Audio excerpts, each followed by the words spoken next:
दोस्तों, क्या आप जानते हैं कि तारीख का वो कौन सा बादशाह था जिसने खुद को खुदा कहलवाया, जिसकी सल्तनत का सूरज कभी गुरूब नहीं होता था, लेकिन जब अल्लाह की पकड़ आई तो उसे एक नन्हे से मच्छर ने जलीलो ख्वार कर दिया।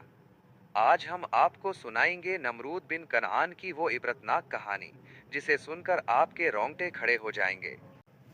नमरूद का वाकया इंसानी तारीख में तकब्बुर और गुरूर की बदतरीन मिसाल और अल्लाह की कुदरत का एक अजीम निशान है। नमरूद बिन कनान बाबल का बादशाह था जिसे अल्लाह ने बेपनाह मालो दौलत और वसी सल्तनत अता की थी। उसका तकब्बुर इस हद तक बढ़ गया कि उसने न सिर्फ अपनी इबादत का हुक्म दिया, बल्कि खुद को ज़मीन का खुदा कहलवाने लगा। इसी दौर में हज़रत इब्राहीम अलैहिस्सलाम मबऊस हुए, जिन्होंने नमरूद को अल्लाह की वहदानियत की दावत दी। जब हज़रत इब्राहीम ने उसे बताया कि मेरा रब वो है जो ज़िंदगी और मौत देता है, तो नमरूद ने अपने जाहिलाना गुरूर में दो कैदी मंगवाए, एक को कत्ल कर दिया और दूसरे को आज़ाद करके कहने लगा कि देखो, ज़िंदगी और मौत तो मेरे हाथ में है।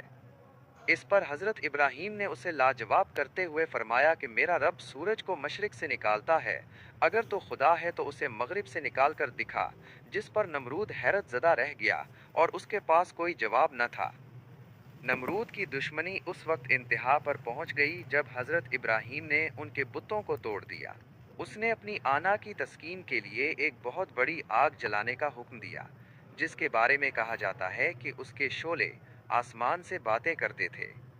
जब हज़रत इब्राहीम को मंजनीक के ज़रिए उस आग में फेंका गया, तो अल्लाह के हुक्म से वो आग गुलजार बन गई और आप सही सलामत बाहर आ गए।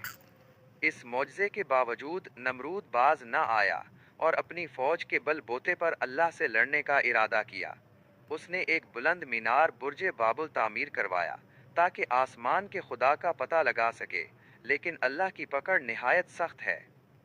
नमरूद के अंजाम का वक्त आया तो अल्लाह ने इस पर मच्छरों का लश्कर मुसल्लत कर दिया। मच्छरों की इतनी बड़ी तादाद थी कि इन्होंने सूरज की रोशनी को छुपा लिया।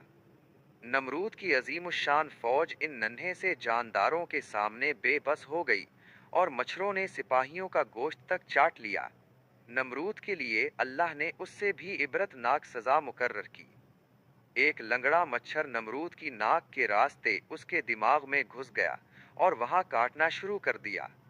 नमरूद को इस वक्त तक चैन नहीं आता था जब तक उसके सर पर जूते या हथौड़े न मारे जाएं।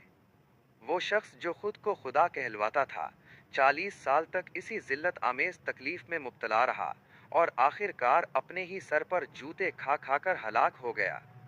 ये वाकया क़यामत तक आने वाले इंसानों के लिए सबक है कि इक़्तिदार और ताकत अल्लाह की अमानत है, और जो इस पर तकब्बुर करता है, अल्लाह इसे एक हकीर से मच्छर के ज़रिए भी नेस्तो नाबूद कर सकता है।